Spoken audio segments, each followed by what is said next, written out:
Você está ouvindo o livro Eu Sou Eu, de Moacir Matos. E continuamos a leitura do capítulo 1, Tempo Perdido, Vida Perdida.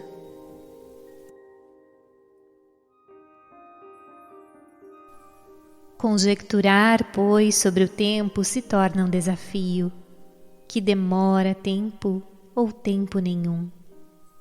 Disse que o passado e o futuro não existem, não são realidades no momento presente. Nesse caso, como afirmarmos que existe também o presente? Mal acabamos de citar ou mesmo de pensar numa pequena palavra de apenas uma sílaba, o presente já se tornou passado. Como afirmar então que o presente existe, que é uma realidade? Mesmo que consideremos uma duração de 1 milissegundo em qualquer evento, o presente já deixou de ser presente. Mesmo considerando a menor unidade imaginável de tempo, infinitesimal que seja. Mal terminamos de pronunciar a palavra presente e o presente se foi, deixou de existir. Assim, imaginando uma duração diferente de 0 para um evento, o presente deixa de existir.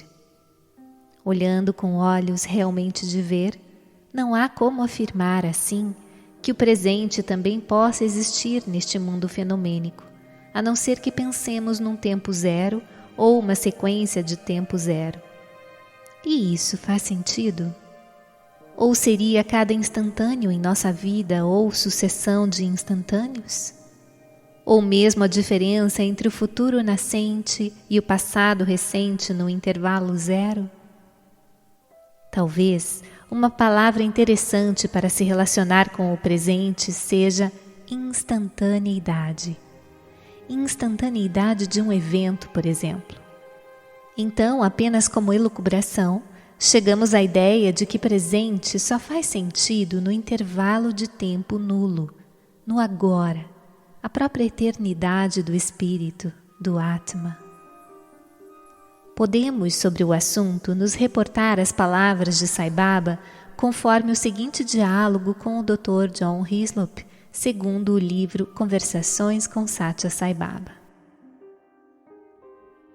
Hislop: o tempo é medido pelo relógio, e no relógio todo minuto é igual ao anterior e ao próximo. Mas em nossa vida, o tempo anda devagar numa experiência e extremamente rápido noutra. Sai Baba: Hislop dorme em Bombay, sonha que nasce na Califórnia e que vive até os 65 anos de idade. Todavia, esses 65 anos completos duram somente 2 minutos no tempo do relógio. Além disso, Hislop ficou dormindo em Bombay e o seu corpo ficou, pois, em Bombay. Isso prova que Hislop não é esse corpo. Para o Jnani, aquele de real conhecimento, sábio, que despertou para a sabedoria, 65 anos desta vida desperta correspondem apenas a um momento, como foi o sonho para Hislop. Hislop: o que é o momento presente? Sai Baba: Deus é onipresente, ou seja, Ele está sempre presente. Este momento é Deus, só existe Deus. A verdade é a mesma no passado, no presente e permanecerá mesmo no futuro. Portanto, a sequência do passado, presente e futuro é somente imaginação. Mas o eu é atemporal, estando mais além do tempo. Eu observo o passado, o presente e o futuro, e eles não constituem o eu. Evidentemente, nos assuntos cotidianos, passado, presente e futuro, devem ser levados em consideração. Esses dois aspectos do tempo devem estar mesclados e exercendo sua função simultaneamente. A percepção de que existe uma sequência no tempo apenas imaginária, é a de que eu sou atemporal, estando mais além do tempo. Ambas devem estar presentes em cada momento em que se está usando a sequência do tempo nos assuntos diários. Rígido P. Em termos da irrealidade do tempo, como devemos vivenciar o passado, o presente e o futuro? Sai Baba. Eles são irreais. Contudo, ao mesmo tempo, o Atman é real. Apeguem-se a essa realidade central. Não há necessidade de confusão nesse sentido. A inteligência interna é capaz de harmonizar a experiência do tempo relativo e a do eu emanente. Mesmo agora, por exemplo, vocês estão vendo e ouvindo, mas a inteligência interna coordena ambos. Rígido. Neste momento, nós parecemos ser como nós somos agora. Quando o Swami nos olha com seus olhos, o que ele vê? Sai Baba. O homem tem 2 olhos. Ele vê apenas o passado e o presente. Deus possui 3 olhos. Os olhos de Deus são espirituais. Ele vê o que está à frente, atrás, acima, abaixo. Como um rosário passado pelo dedo, o dedo é o presente e está em contato com o passado e o futuro. Deus é o presente, Ele é onipresente. Quando Baba olha as pessoas, ele vê o passado, o momento presente e o futuro. E tudo em todas as direções. É dito que a realidade do ser, o Atma, transcende não somente o espaço, mas também o tempo. E isso não se resume em simples força de expressão, consiste de pura realidade. Em experiências de estados elevados de consciência, tem-se a percepção de transcendência ao tempo. Alguns sábios já diziam que o tempo e o espaço correspondem ao conteúdo imaginário em que o universo foi modelado. Alguns yogis passam em meditação até longos meses sem a percepção de tempo transcorrido, e quando retornam, imaginando que ficaram apenas alguns minutos ou horas, constatam que haviam passado vários meses em meditação. Certa vez, há muitos anos atrás, tivemos acesso a uma publicação de um famoso autor de livros do tipo autoajuda. O autor contava sobre uma experiência que tivera em um sonho, no qual proferira uma conferência com duração de mais de 1 hora. Ao acordar do sono, haviam transcorrido apenas 5 minutos. Contudo, já consciente, ele se lembrava de detalhes da palestra, minúcias do transcorrer da conferência, que só em contar tais detalhes, isso já demandaria um tempo bem maior do que apenas 5 minutos. Assim, a duração do tempo ou a sua percepção pode ser bem diferente em outros níveis de consciência. Em um sonho, podemos, em poucos minutos, viajar de uma cidade a outra, ou mesmo de um país a outro, viagem que a rigor demoraria na prática mais de 5 horas. Podemos viajar até a Lua ou a um outro planeta. Em certa ocasião, tivemos um sonho, todo a cores, no qual éramos levados em um passeio a um outro planeta bem distante do Sistema Solar. Sabemos, por exemplo, que uma viagem a Marte, um dos planetas mais próximos da Terra, leva aproximadamente 6 meses, só a ida, e isso levando em consideração a época em que Marte esteja mais próximo da Terra em termos de órbitas dos 2 astros. Uma viagem a Netuno, quase na periferia do Sistema Solar, leva em média 12 anos. Isso aproveitando uma época favorável em termos de alinhamento entre vários planetas, de modo a aproveitar os impulsos de seus campos gravitacionais, e considerando apenas a viagem de ida. E em sonho ou desdobramento, quem sabe, em minutos fomos e retornamos a um planeta além do sistema.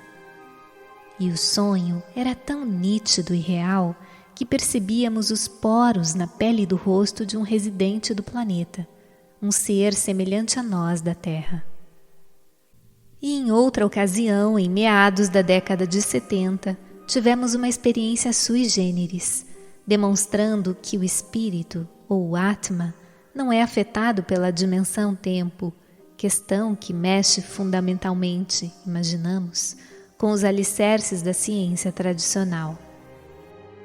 Estávamos na época no escritório em que trabalhávamos, com um livro aberto sobre a mesa, numa página contendo uma enorme fórmula. Era uma fórmula referente a determinado assunto de engenharia sobre o qual não tínhamos nenhuma experiência e conhecimento. Um colega de trabalho sentou-se ao nosso lado e iniciou uma conversa conosco. De repente, passamos por um estado de consciência no qual começamos a ter vivência de tudo que dizia respeito a tal fórmula. Não havia nenhuma voz a nos dizer algo, nem mentalmente. E não havia nada escrito, nem mesmo na forma de legendas mostrando qualquer coisa. Mas o conhecimento estava ali, presente. E todo aquele conhecimento não se localizava à nossa frente, atrás de nós, ao nosso lado, acima ou abaixo. Tudo acontecendo, todas as informações sendo vivenciadas, como se tudo fizesse parte de nossa realidade. Estávamos apenas submersos naquele oceano de conhecimento, percebendo, ou melhor, vivenciando todo um universo, praticamente infinito, de conhecimento. Tudo o que dizia respeito àquela fórmula, toda a sua história criada ao longo de dezenas ou centenas de anos.